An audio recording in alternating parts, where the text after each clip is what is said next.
but welcome to this ShedFest 2021 session, helping others with their mental health. Thank you for joining us. I've just seen Peter come up and Nick, and now we're waiting for Hannah. I'm Patrick, a shedder from Frome in Somerset, spelled F-R-O-M-E, but pronounced Frome, and also a UK Men's Shed Association ambassador. And also, bearing in mind a video that was earlier, member of the Health and Welfare Advisory Group from the UK MSA. But we're absolutely delighted today to be joined by, well, two guests currently. We're hoping we're joined by a third very shortly. But first of all, we have Peter Larkum.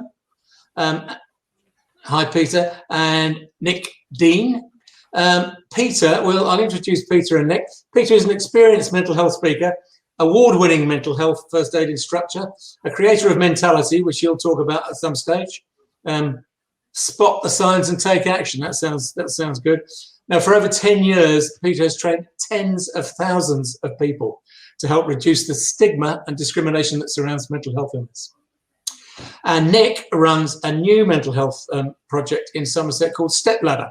They support men with their mental health by prompting them to think about what makes them feel good or bad, and to be empowered to get support when they need it. So welcome, Peter and Nick. I guess we haven't got Hannah, but before we start this session, Rachel, who's in backstage, I wonder if you could load the critical support slide from Hannah.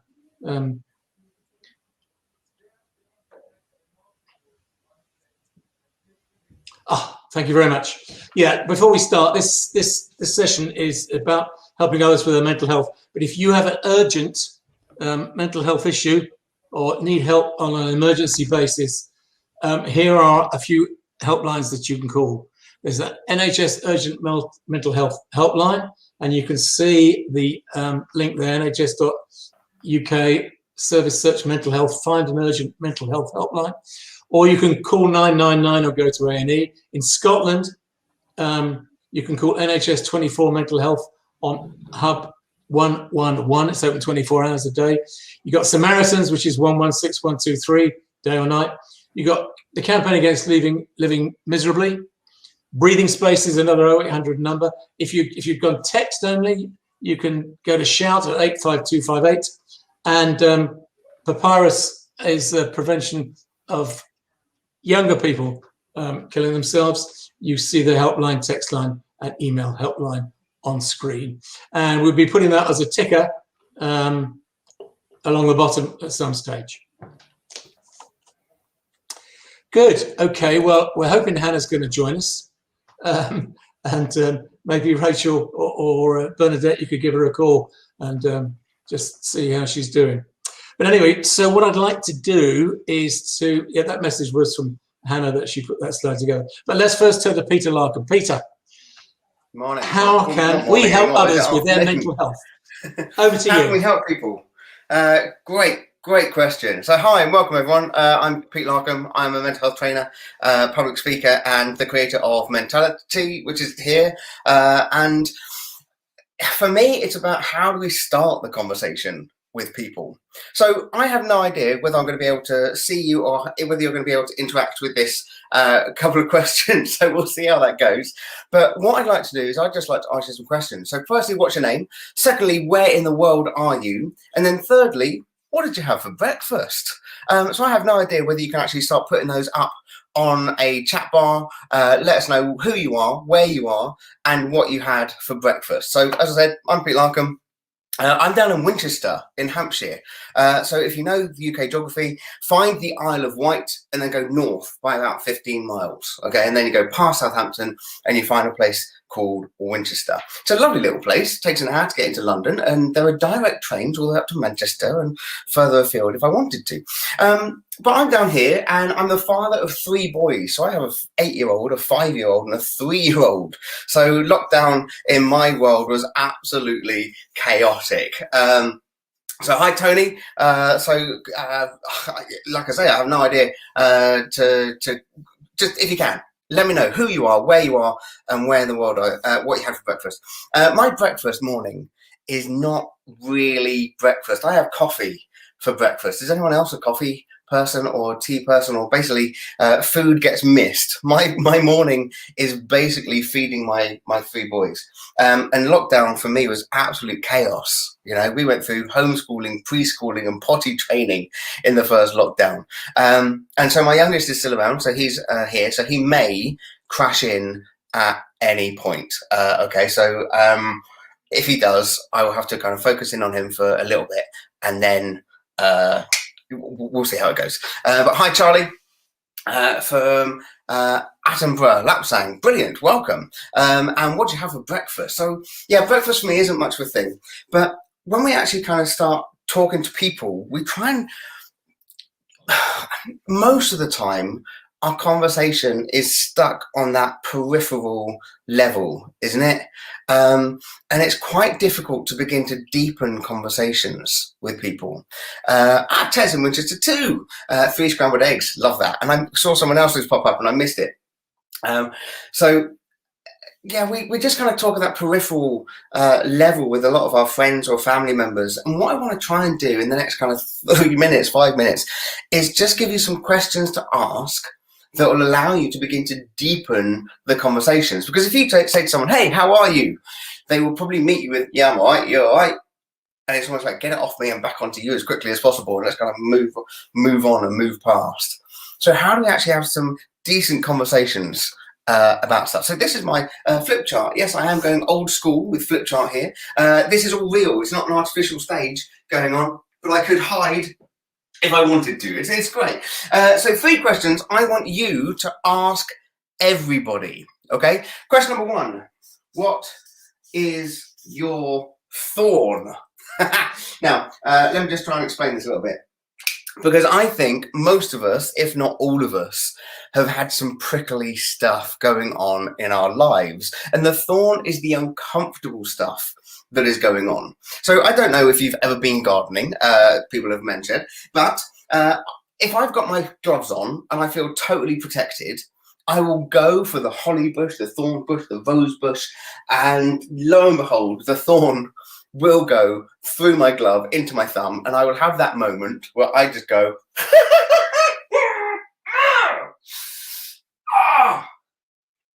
Now, to be fair, it's not life-threatening, but it's blooming painful, isn't it? And so, lo and behold, take the thorn out, take my glove off. So question number 1, what is the prickly stuff, the uncomfortable stuff, the stuff you're just not liking at the moment that is going on in your life? For me, I am not getting the exercise that I would like to be getting at the moment. Yes, I could probably be doing with some more walks and getting out a little bit more on my bike, but I often find myself, especially if I'm working, I just find myself literally sat working all day. Taking a break is something which I find really hard to do. And I can easily get to the end of the day having done 2, maybe 3,000 steps. And when I'm delivering training, I reckon most of those steps are actually just me kind of giving people examples, and I haven't even gone anywhere, but I've just got another, brilliant, 15 steps added on, you know? So what's the thorn for you? What's the prickly stuff? Because often when you say, how are you? And somebody says, yeah, I'm all right, you don't really get anywhere. You could even say, hey, is there anything, what's going on in your life at the moment? And people will still go and find the silver lining, forgetting that the silver lining is only there because there's a big fat cloud sitting above our head, you know? And the thorn is just an opportunity to begin to identify and notice some of the prickly stuff that is going on in your life at the moment. Okay, so question number 1, what is your thorn? Question number 2, I'm going to do a pub quiz. I don't know if now is the right time for a pub quiz, but I think that's how I feel. So question number 2, what is your bud? Now, the bud is something you're looking forward to, you know. It is something that you are looking forward to, but it has to be tangible. Okay, now the reason being is because I would quite happily take my entire family away to the Alps and go skiing. I just have no idea when that's going to be possible, you know? And so the bud has to be tangible, something that is either in your diary or something that could be in your diary in the next 24 to 48 hours. So what are you looking forward to? Now, this could be, I'm looking forward to meeting up with a friend and going for that walk. I'm looking forward to getting a takeaway with my wife. I'm looking forward to the football tomorrow. I don't know if anyone has that on your radar. I'm looking forward to what? What are you looking forward to? But remember, it has to be tangible, something that is in your diary or something that could be in your diary in the next 24 to 48 hours. So question number 1, what is your thorn? Question number 2, what is your bud? And question number 3, I don't know whether you've got my visual imagery going on in the background, but thorn, bud, yes, the last question is, what is your rose? Now, the rose is the good stuff, you know. Now, sometimes when we think about good stuff, I think, oh, I got married 20 years ago. Right, okay. Oh, I bought a new house 5 years ago. Right, okay. Oh, I bought a new car 3 years ago. Oh my gosh, I can't think of anything good that has happened to me in the last 24 hours. What's your rose? What's your good stuff? Because sometimes we go looking for the earth-shattering stuff and we forget that good stuff is happening all the time. Now, I've literally just looked out my window and realised that it's raining again. How is it going for weather in your area? I think this is the 5th or 6th time that it has rained today. But one good thing that has happened today, I had a whole heap of manuals that I had to go and deliver. And lo and behold, I walked all the way to the post office and back in sunshine, you know? Now that's good stuff, because I'm not a massive fan of the rain. Or it could be, just have a really nice cup of coffee, sat looking into the garden and watching the birds. Or it could be, I got downstairs and my kids were making breakfast, you know, that chaos of the meal in the morning. And there wasn't breakfast cereal all over the floor. That's a winner in my world. So the question for you is, what is your good stuff? Now, why is this important as we begin to talk to the people around us? Because these 3 questions will begin to deepen your relationship with one another. Why? Because you are then able to go back to someone and say, hey, how is this going from your thorn the other week? Or, hey, how did everything go with what you were planning and what you were looking forward to? Did you actually get to do it? Or, tell me more about that good stuff that you were doing last week and what's happened today. Now, why are these important? Because we've all got prickly stuff going on in our lives. You know, it doesn't have to be major stuff, but sometimes it could be. You know, if you were to ask a friend, hey, how's your thorn? Maybe they would say, you know what, my wife's really ill and it's just getting me down a little bit. Or it could be, I'm worried about my parents. It could be all kinds of things. But by asking the right questions, you begin to hear the right answers. Now, my entire world is set up to try and make conversations easier for people if they are struggling with their mental health. Now, mental health, when you think about, are we going to talk about mental health? People think, gosh, what do I say? But think of it like this. Are you having good days or are you having bad days? And if you're having more bad days than good, then maybe you need to go and talk to someone. And this is the entire message of Mentality. Now, Mentality is a 1-hour base level training about mental health. And that's how we talk about it. Good days and bad days. What do I see in the person opposite me? What might I begin to see in myself?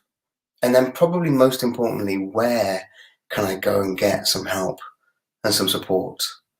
Because until we begin to realize that talking about our mental health is a good and positive and natural and normal thing to do, we begin to hide it from one another. And by hiding it from one another, we then don't talk to anybody. And this is a really, really sad place to be. And one of the things which I love about the context of MenShed is being able to meet with other people. So as you are building community, whether that's virtually, whether that's in reality, but as you begin to build that network and that community, then we can start being honest with one another about the thorns, the roses and the buds that are going on in our lives. Guys, if you'd like to know more about mentality.work, please go and take a look at the website. If you'd like to know more about me, Pete Larkum, please go and look at the website and just kind of get in touch, because it'd be great to support you to the best of my ability. But for now, I think that's my time up. So thank you so much for having the time to listen to what I've got to say. Thank you, Patrick. Peter, thank you. And I really like the thorn bud rose thing. Having a prickly problem sounds much better to talk about than anything more serious. And maybe we'll can we check and see whether Hannah's available, please? Good, Hannah. Let me just introduce you, Hannah. I don't know whether we're going to have any video or audio difficulties. Hannah's the head of partnerships at the Zero Suicide Alliance, known as ZSA. The alliance is made up of NHS organisations, charities, businesses and individuals who are all committed to suicide prevention in the UK worldwide. It's a national organisation hosted by Merseycare Trust and backed by the Department of Health. So Hannah, welcome and thank you. I hope, did you manage to hear me talking to your slide first thing?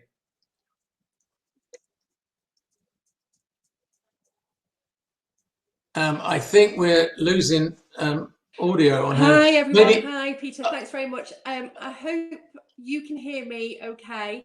The signal back.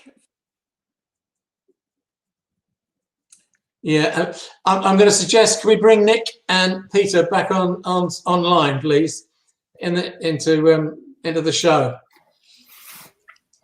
And Nick, I think we're going to, Hannah, I think we're going to have to pass with Hannah, but we'll run through her presentation in a minute. But Nick, what was your reaction to Peter's session? I thought that was great.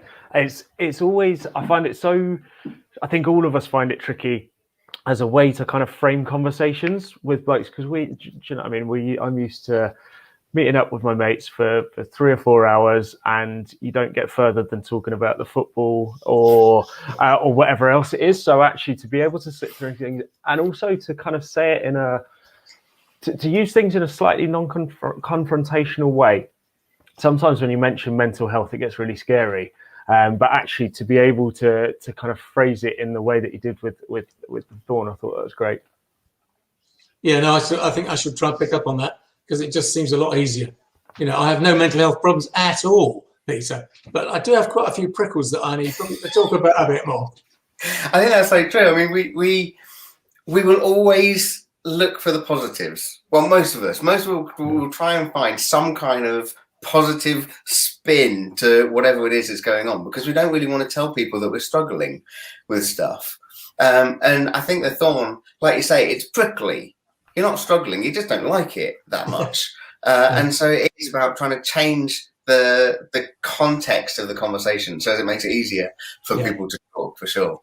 So Peter, do you actually have conversations with people you know quite well that says, you know, how's your Thorn today, or anything like that? Oh, well, so probably the best example I can give you is back before Christmas. You know, when we were allowed to meet in groups of 6. Yeah. And I have a WhatsApp group called the London Lads, because we all kind of go up to London on a fairly regular basis, apart from the last 18 months when none of us have been to London.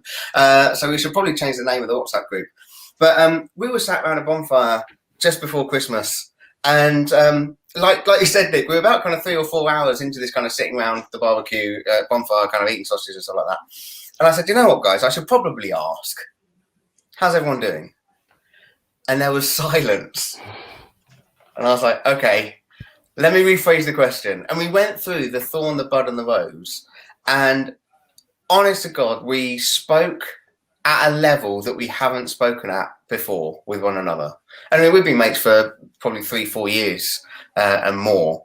But suddenly when you begin to ask the right questions, it gives permission to answer the question, I suppose. And yeah, we just began to really share about work issues. One of my friends, one of the guys is a pilot and hasn't been flying and lost his wings and had to go through medical in order to get his wings back and still hasn't been flying. And another guy who kind of was going through some issues with his partner. Great people, but they were just arguing a lot. Still kind of totally wanted the relationship to work, but just couldn't stop arguing. And it was just little stuff that we otherwise would never really talk about that suddenly started to come out when you give people permission to share. So, yeah.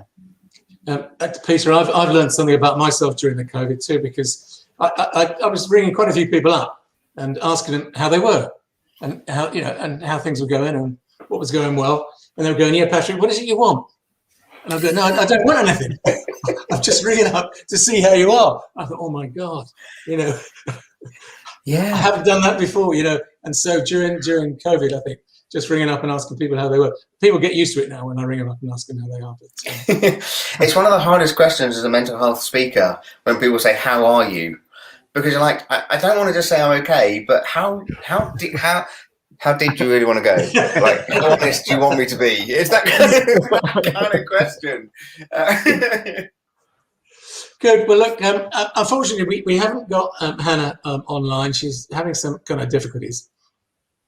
We're not having questions coming up. So, but that's as I explained, Peter, that quite often happens. There will be questions, I guess, coming in afterwards. But what I'd like to do, Rachel, in the background there, can you load up Hannah's slides, and I'll try and do some justice to them, and then we'll come to Nick a bit later.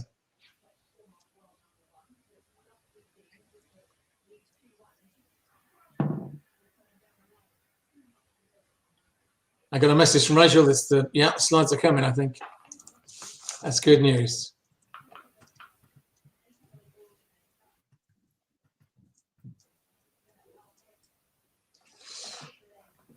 So good. Okay, so let's go to the next slide, which is, I guess, the series. Oh no, that's the first slide, which we're going to just have to run through these slides. I can't. Okay, so the role. One of the things about the training, I don't know whether anybody's done the Zero Suicide Alliance training, but they have some very good online, fairly short training streams, which are really useful. I recommend that people visit that website and have a look through those. If we can do a Chris Whitty and have next slide, please. So these are the founder members of the Alliance. Joe Rafferty is from the Mersey Care Trust, and I think Steve Mallon has got personal experience of a close relative killing themselves, and they set up the organisation in the first place. I'm not sure about Elaine and Geraldine. Next slide, please. So yeah, every 4 minutes someone attempts suicide. For example, it's the leading cause of death for females under 34 and males under 49. 12 men on average will kill themselves every day. And every 90 minutes, sometimes somebody does take their own life. Suicide is not solely a mental health challenge, but it's also a public health one and is preventable. So here's the incident rates. Interesting, it seems to be around the edge of England where the rates are worse. But it's most counties, I'm sure Nick will come in later, most counties have a suicide prevention strategy, which is worthwhile getting hold of to have a look at and see what's going on in your particular area. Next slide, please. So this is the rate of female suicides, 2017 to 2019. So I guess that's different areas. So Torbay, I don't know why that's so high. England average is 10 per 100,000. Now, when you put it into kind of context, I think 9 people died of COVID yesterday. 12 people will kill themselves today. That's just men. Next slide, please. So, yeah, who knows what the impact of COVID-19 will be, but we need to be prepared. And the ripples of the pandemic will be felt for a significant amount of time. One of the things that I found most interesting is more people died from a result of mental health troubles following Chernobyl than actually died in the Chernobyl disaster itself. So sheds need to be prepared to deal with more and more difficult situations going forward, I think, in this respect. Good. Okay. Well, thank you. Okay. So here's the training. Very good. The training is organised into 3 different tranches. There's how you can start conversations with family members in the event that they may be suffering with their mental health, how you can start conversations with complete strangers, and how you can start conversations with work colleagues. And they all have different scenarios, and it's worthwhile having a look at that. It takes 15 minutes per stream, and you have to be on your guard a bit because it asks you multiple choice questions which you need to answer. Good. I don't know about the gateway training, I'm afraid, but the awareness training I think is worthwhile. Yeah, I think all shed leaders ought to do that. ought to do we'll have a look at the training course anyway and take it So forward. Tony, just in response to that question, so I don't train the mental health first aid instructors. I train the mental health first aiders. So if you're looking to become a mental health instructor, you are only able to do that if you are training within your company. Okay, so you're then only able to deliver it within your company. But if you're wanting to become a mental health first aider, which I would totally recommend for the sheds, yes. So I do an open course every month, and mental health first aid is available through online training at the moment. So I'm now booking in for July, September, October, November, December, and all those dates can be found on my website. Thank you, Tony. Right, so I guess Hannah was saying get involved, use the promotional materials. I don't know what the Xero Hero campaign is. I ought to know, but there you go. And podcasts and videos. And there are some websites for you to link with. A first-class organisation, and a real shame we can't hear from Anna personally. So good. So thank you for that. So Peter, sorry, thank you for answering Tony Smith-Crallan's question. I didn't realise that you said Peter at the beginning. I thought you said Patrick. I was not concentrating enough. Easy mistake to make.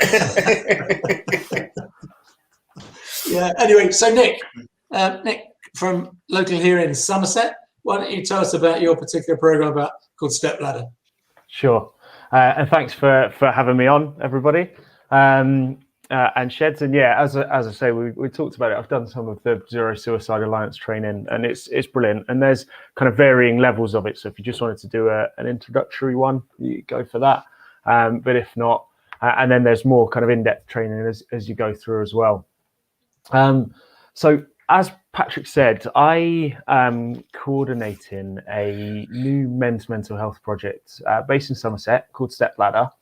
And as he said in his introduction before, what we do, we aim to support men with their mental health by kind of prompting them to think about what makes them feel good, what makes you feel bad, and then knowing where to go if you're in a position where you think I could do with some support. And I'm in a really lucky position where in Somerset there's really good kind of links between all of the different organisations that are working around mental health and suicide prevention. So, I've got feed into my project from the NHS, from charities and voluntary sector organisations, from the council, and then from community groups like Men's Sheds.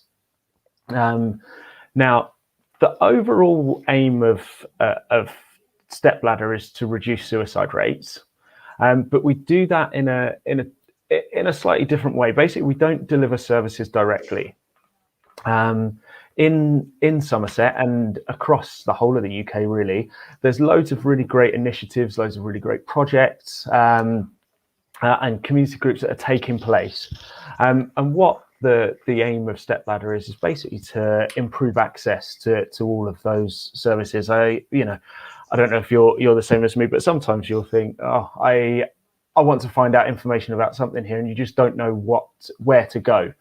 So the aim of Step Ladder is to support men in their journey through mental health, and whether that's something very, very kind of lower level, like just having somebody to chat to, and then to a much higher level. And we also aim to reduce the stigma that there is around mental health, because a lot of the time, if you say to somebody that you have depression or you have psychotic episodes or something like that, there can be a lot of judgment placed upon you with that. Now, the way that the project I coordinate is working is we aim to support men before they reach a crisis point. Now, most men that die by suicide haven't recently been in touch with specific mental health services in the sort of the year or so leading up to their death. Now, what they have done, though, is been in contact with other services. So most have been in contact with somebody like their GP. They may have gone to A&E. They may have been in contact with debt agency or bereavement services. So the aim of Step Ladder is basically to work with organisations like that to make sure that they can really signpost people on towards the great projects and the great support that there is that's available in Somerset. Now, men kind of, again, we have 2 priority age groups that we work with, and it seems to be that suicide affects men that are in kind of transitional periods of their life more than others. So younger men that are aged 18 to 25, and then more middle-aged men who are sort of 45 to 65. Again, there's wiggle room on either end, and that it feels like, because they're, you know, they may have their kids have grown up and left the home, or they're retired or something like that. That seems to be quite an area where men then begin to question kind of what their role is and what they're doing, and that's why we aim to support them. And all men, the aim is to support them where they're at. So there's no good recommending a service to someone that doesn't suit them. It's trying to find what helps with them. And we, as well as kind of working and with the different services that there are in Somerset, we also try and bring in outside organisations into Somerset to help deliver their support. So there's organisations like Dudes and Dogs, where the aim of their project is very similar to Men's Sheds, really, where they just get alongside men, go for a walk in the woods with the dog there, because it kind of takes the pressure off. And so we aim basically to bring in projects like that into Somerset. Now, I realise that not everybody on here is from Somerset, but if you want to get in contact with me, you can email me on stepladdersomerset@second-step.co.uk, or shoot me a text or drop me a call to 07855 0123 17. I hope that's a kind of a basic outline of the Stepladder project. If anybody's got any questions. And Hannah back in, that would be great. So Nick, thank you very much indeed for that. Really interesting to hear about this different transition times in men's lives specifically. And Hannah, we'll come to you in a minute. But one of the questions I would like to raise is this: is that in the last 2 years, given that the Froome shed has been closed for best part of 18 months, I think we've had one injury, which was somebody who burnt themselves on a soldering iron, checking whether it was switched on or not. But we've had 2 people who've had close relatives who've killed themselves. And in both cases, they both said to me, they said, I knew they weren't very, very well, or I knew they weren't very happy, or I knew they had some troubles. I just didn't know how serious it was. And so I think that the fact that many young men kill themselves, don't forget there's fathers who are shedders and uncles who are shedders. And it's so anything that can help in that way. But one of the things that I would like to just go around the panel and ask is how do you deal with that from a guilt perspective? Because both of the individuals felt terrible that they weren't able to see that their close relative was that troubled. So maybe Peter, could you give an idea on how you kind of help with that guilt that is associated with killing yourself? Yeah. One of the most common statements that I get in a training session, when somebody on the course knows someone who's completed suicide, the most common statement is, "We never saw it coming." Yeah. And they often then go on to say, it's not until you look back in hindsight and you're like, well, stuff was going on. Yeah. We just thought they were coping, And as I teach and train about kind of the suicide and how to open the conversation, I say, as I look out into my audience, I see a whole heap of people who look like they're coping. So why wouldn't I ask if I felt I needed to? And now please also bear in mind, having done this now for about 20 years, I get to the conversation much quicker than most people. But it still isn't a, "Hi, how are you? Never met you before." It doesn't work like that. But there's definitely an acknowledgement that we've gone through the most weird of years, and it has impacted on everybody differently, and hearing that, my neighbour literally at the end of my garden completed suicide back in January, and we had no idea. And we know them, we get on with them, and we just haven't seen them because of lockdown. And it does, it kind of hits you, and you think, gosh, is there something else I could have done? Could I have done more? And I think my biggest encouragement is yes and no. Don't ever put yourself under guilt that you should have done more, because if you could have done more, you would have done more, you know. But for anyone who is concerned, if you have any concern, don't be afraid to talk about it. And it may be that you're there thinking, I don't know what to say, I don't know how to say it.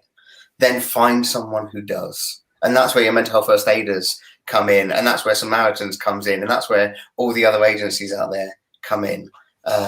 So yeah, that's my thinking. Anyone else? Thank you, Peter. Hannah, what's your kind of view on that particular question? Hi everyone, and I do apologise for the false start a little bit early on. Hopefully, Don't apologise. Technology at its best.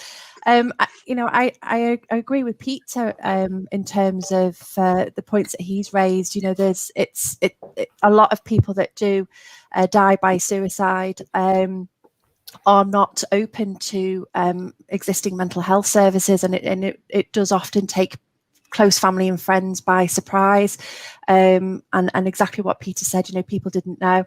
So I do think that it is tricky, but I do think also that I watched a little bit of Pete's session, although intermittently, and I think it's important to be able to feel brave, to be able to have the conversation with friends and families and even work colleagues, and you know, and ask, are you okay? You know, is everything all right at home? How's things with the family? And it's not about being totally direct and asking a straight question straight away, you know, are you feeling suicidal? But it's about having those conversations to see how things are, and where the individual, you know, may take that conversation and they may start saying, you know, I don't feel myself, and things like that. So I think it's about, as an individual with a family friend, a family or a friend or a work colleague, is to be able to it's actually okay to ask other people, are you feeling all right? And don't just assume that people are okay. Hannah, one of the things that I've come across just recently is, if you ask the question like Peter said, how are you? People say, oh, I'm great, I'm fine. If you say, how are you today? I find that may help too sometimes, because that way, you know, you go, well, actually, yesterday I was absolutely fine. Today I'm not quite so good. You know, and so it's a helpful way of kind of homing in without being too pointed. Exactly, and you know, we've all done it. You know, when people say, how you doing, and you just go, yeah, I'm fine. You know, and not that I've been in that place, but you know, sometimes you just think, oh, I don't want to talk about it because I just, you know, I don't want to, you know, I just don't have. Some people may feel that they don't have the time to talk about how they're feeling, but yes, I think by asking how, you know, how's things going today, or how are you today, I agree. You know, that kind of focuses it in a little bit further. So yes, I agree with. Nick, what about you? How do we help people with guilt in this particular area? So it's really tricky, and it's something that so 2 months ago, my partner's cousin died by suicide. Young lad, completely unexpected, and the feelings of guilt around my partner and her family have been huge. And I think one of the things that is important to do is that we should all talk about these things just more openly. The more that, for example, I say, you know, if I struggle with this and I struggle with that, the more somebody that's then going through their own mental ill health will feel like it's okay for them to open up to you. And it just goes, the more that society as general talks about how we're feeling, the better it should become, and the more that stigma becomes removed. But I mean, in terms of the guilt, it's hard because I especially feel it's, even if somebody opens up about their mental ill health, you know, sometimes you feel like you've got to kind of go some way towards fixing that, and actually that's not the case. There's nothing you can do to fix somebody. You wouldn't, if somebody came to you with a broken leg, you wouldn't be like, oh, that's okay, that's all right, I'll fix that. It's exactly the same with mental health. So this is, it's about being open about it, and you know, as Peter said, if you do suspect that somebody's struggling, it might be a bit awkward to ask, but it's got to be worth a go. And there's training out there available through people like the Zero Suicide Alliance that will give you just a few pointers to do that, because I realise it is tricky. It's not an easy conversation to have, but it's well worth doing. Yeah, thank you, Nick. Thank you. There seems to be some questions about services in the north, and I suggest what we may do is I might check in with you guys after the session to see whether or not we can put some information up about some services up north, community services up north, because I'm sure they're available. You just need to kind of chase them down a bit. Sorry, yes, Peter. Just a very quick one is the hubofhope.org. Or .co.uk, sorry, hubofhope.co.uk, because you can put your postcode in and it will give you the mental health provision in your local area. So, Tony, it may be that there is other stuff available in that area as well. Yeah, so hubofhope.co.uk. We did a second hand. Now, Hub of Hope, I mean, the interesting thing, the guy who set up Hub of Hope, his kind of main talk is, you're never too weak to speak. Don't be, which is an awful lot about the boys don't cry, stiff upper lip. Sorry, yes, Hannah. Hi, yeah, just to come back on the point that, sorry, was it Nick? I can't see his name on the screen. Yes. I'd mentioned about the ZSA training that we do often. I appreciate I didn't get a chance to give my presentation, but yeah, the training that we provide, which you can access on our website, it's straight away on our as you go on the website, the landing page, the link to the training is there, and there are 3 steps for the training that you can go through. You can actually just go straight to the third step, the 20-minute training, and it does literally take you 20 minutes. I think that is really important to let your members know about, because it allows anybody to access that training and to be able to have those conversations and help people that they're concerned about. In that longer training, that 20-minute training, there are 3 scenarios that we've got. One scenario is based around a workplace, so a colleague helping another colleague.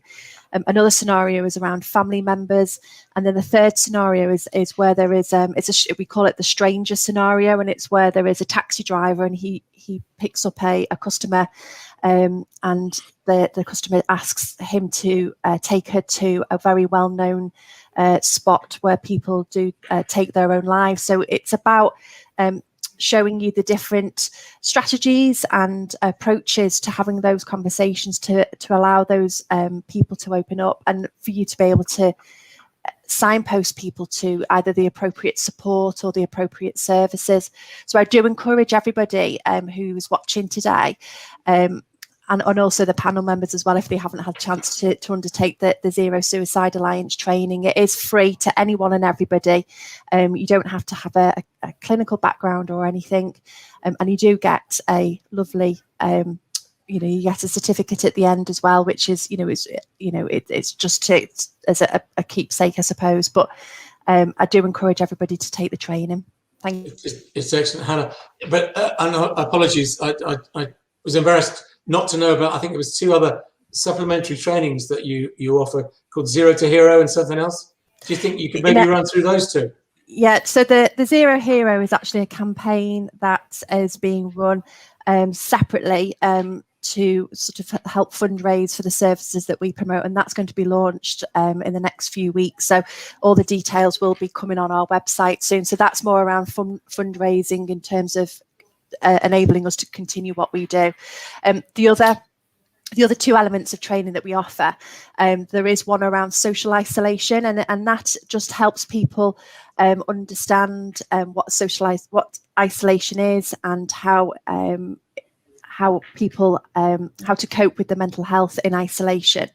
And the other training is almost like the introduction to the 20-minute suicide awareness training. So there are 3 steps to the training, but as I said, you don't have to do them in any particular order, but ideally it is good to go through them in order, but you can actually go straight to the third and the 20-minute session.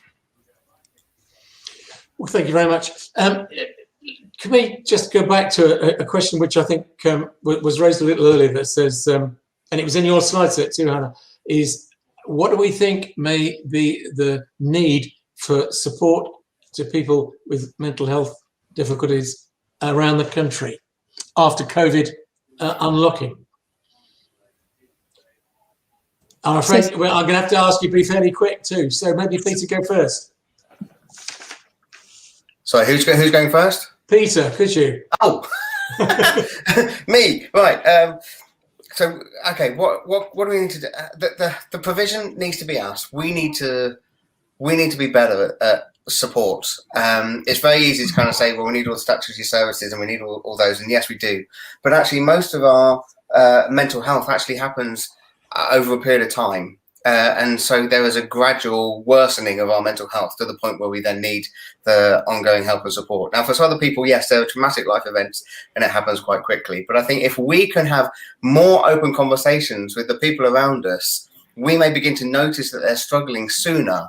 And we know prevention is better than cure. So the quicker people can access help and support, the quicker the recovery process. And that only happens if we start to have more conversations, if we start to identify our own mental health journey as well. Then we can look for help and support at a much earlier stage and get the help and support we need. Thank you, Peter. Nick? I mean, yeah, I think Peter's got it spot on there. And alongside those conversations, I think people need to know where to go if they do need further support. And that's where, there are kind of organisations and sites out there that will be able to signpost people to the right places. Thank you, Nick. Hannah? Yep, echo both Nick and Peter's comments. And I think just to also highlight the fact that if anybody is in crisis, the crisis telephone lines are there for people to ring. There is a number for the England crisis line and also the Scottish crisis line. I think, what's important there as well is nobody is telling you whether you are in crisis or not. There's not a sort of set criteria. If you feel you are in a mental health crisis, they're the numbers for you to ring and you will get help straight away. Oh, thank you. Brilliant. Yes, that's the slide I'm talking about. I mean, there are also other organisations, and there's a whole raft of organisations. The Hub of Hope website is a brilliant site to go to. So there's lots of information out there, but I think ultimately if you are feeling in crisis or you're concerned about a family friend or colleague, then the crisis lines are really important to contact as well. Peter, yes. One last point, which we talk about a lot on the mental health first aid course, is if you work in a company and you have access to an employee assistance provider or an EAP, find out about it through HR, you can access help and support within days. Whereas if you go through NHS, you're looking at months, especially in the context of counselling and therapy and that kind of stuff. But your employee assistance provider can not only support you, but it can support anybody who is in your home address. That means your partners and your kids as well. So do look out for your EAP in your workplace if you have one. Thank you, Peter. Look, we have to close shortly. So thank you very much indeed for everybody who's tuned in. I hope you found it interesting and useful. If you've got any questions, then please email admin@ukmsa.org.uk with mental health in the subject line, please. And a very big thank you to our guests today, Peter Larkum, Hannah Hague and Nick Dean. Thank you very much indeed. And I'd like to close with a quote from Charlie Mackesy. And if you haven't seen his book, it's called The Boy, the Mole, the Fox and the Horse. And one of his pictures is, "What's the bravest thing you've ever said?" asked the boy. "Help," said the horse. "Asking for help isn't giving up," said the horse. "It's refusing to give up." So my urging to you is to be brave as well as to ask those questions. So thank you very much again to Hannah, Nick and Peter. Really interesting stuff. Thank you very much for contributing. I bought a shed, I took it home, and I erected it. I bought a shed, I took it home, I'd selected it. I bought a shed, I bought a shed, I bought a shed. I followed the instructions, studied all the plans, worked day and night to get it right with blisters on my hands. And when I put the roof on and finished off the floor, I knew inside my heart of hearts I'd be ignorant no more.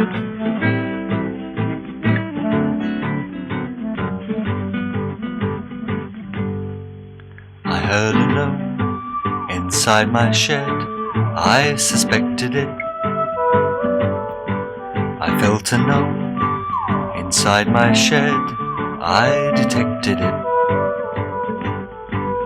I was so scared of what he said that I rejected it. He said, forget about the tarot, the I Ching and the runes. Get down your garden centre on a Sunday afternoon. Go past the cafeteria, past all the flower beds. If you're searching for enlightenment, head straight for the sheds.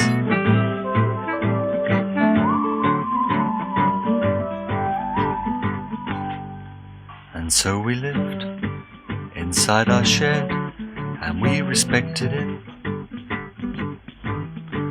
I taught him, and he taught me, and we perfected it. And all because I bought a shed.